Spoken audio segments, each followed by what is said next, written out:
Mr. Mario, here's your question. As an individual, exclusive of being an officer of the organization, how do you contribute to nation building?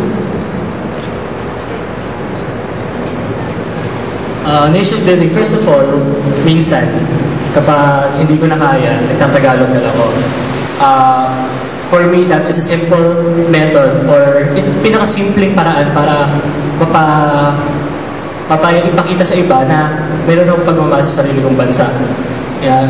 So alam ko na it's a need, or isang mahalagang aspeto ng pagiging isang tao sa Pilipino, yung pag-English. Pero going back to the roots, it is parang kapag nagtatagalog ka, mas nailalabas mo lahat, may nailalabas mo yung dapat mong sabihin. At para sa akin, ito yung sumisimbolo ng pagiging Pilipino ko.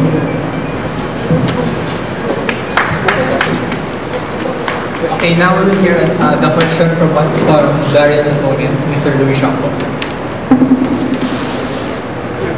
Good afternoon. Question ko lang is, do you have specific plans or projects in each of your platform? For example, especially member empowerment, knowing that you're parang top-down approach yung ginawa mo dito, and I just want to know details kung meron ka man ngayon na magpakita. And of course, especially sa member empowerment, kasi yan yung tingin kong one of the main features na kailangan pagigyan pa ng isang para sa akin, supposedly pupunta tayo sa specific details. For every project, there must be evaluation from now and then. Let's say a weekly evaluation of the members. It is for them to voice out what they think about the project manager, about the project is, kung na-maintain ba yung kanilang interest dun sa project. Kasi, let's say first sem, maayos yung flow ng projects natin, pero na-burn out sila. Kasi, let's say hindi bago sa kanila yung programming language, and it's new to them, as in nahirapan sila, and yes, successful nga yung project, pero yung interest nila to create another project or to volunteer to do more projects within Visa, mawawala yun, magiging stay. So what I plan to do is to let them have an evaluation for them to voice out what yung kinikimkim nila. And then through that, malalaman natin kung ano yung points or points na kailangan nating address sa kanilang mga hinaing, in which ibig sabihin na may malalaman nila na may nakikinig sa kanila. And sa tingin ko, with only that simple kind of listening activity, yung member empowerment nito, malalaman nila na meron silang halaga sa organization, because their opinion is valued through that kind of activity, those project evaluations that would be done regularly. So back to what you said regarding your simple task of doing nation building, if I may quote you, said kapag hindi ko kaya, nagtatagalog ako. So if you quit that nation building, gagawin mo lang siya as a last resort kasi hindi mo na kaya? Hindi, kasi ginawa ko, I'm trying to speak in English if it is required, because I think it is what, pag merong environment, I conform. In this environment, it is a need for me to speak in English. However, not necessarily na kapag wala na akong maibigay, mag-umpos na ako ng English, saka lang ako nagtatagalog. It's just parang some kind of nudge, parang it's an instinct. It's an instinct na just bigla na lumalabas. So nation building is an instinct? Yes, kasi this is where we go back. It's parang kasama yung sa roots natin. And yung roots din ng Visa, di ba?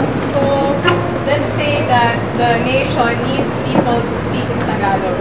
It's a fallback for you because it's required na you speak in English first. Shouldn't nation building be something that is proactive? Even if you don't need to speak in English, you'll do it because it's for the sake of the nation. I mean, I'm just following your illustration of speaking in Tagalog. Can you rephrase that again? Sorry. Kasi when we say nation building, shouldn't it be proactive? Yes. Okay. So if we follow your illustration that you will speak in Tagalog only when it is needed, is that still considered as nation building?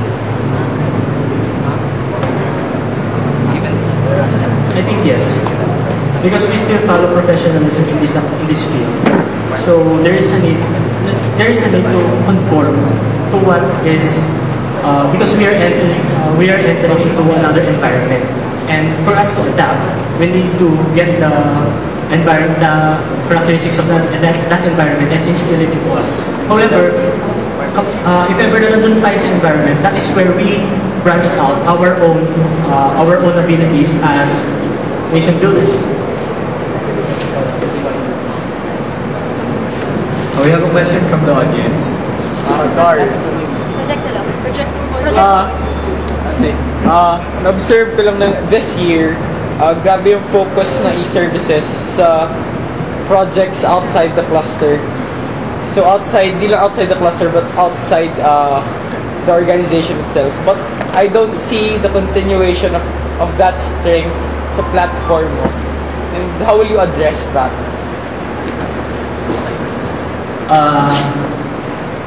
More on externals yung pinag-uusapan natin.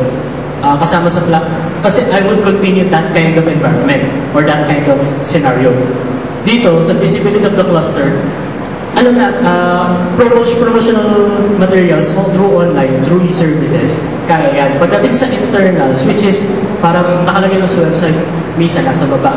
Ang gusto kong mangyari, alam ng tao yung e-services pati sa loob ng misa.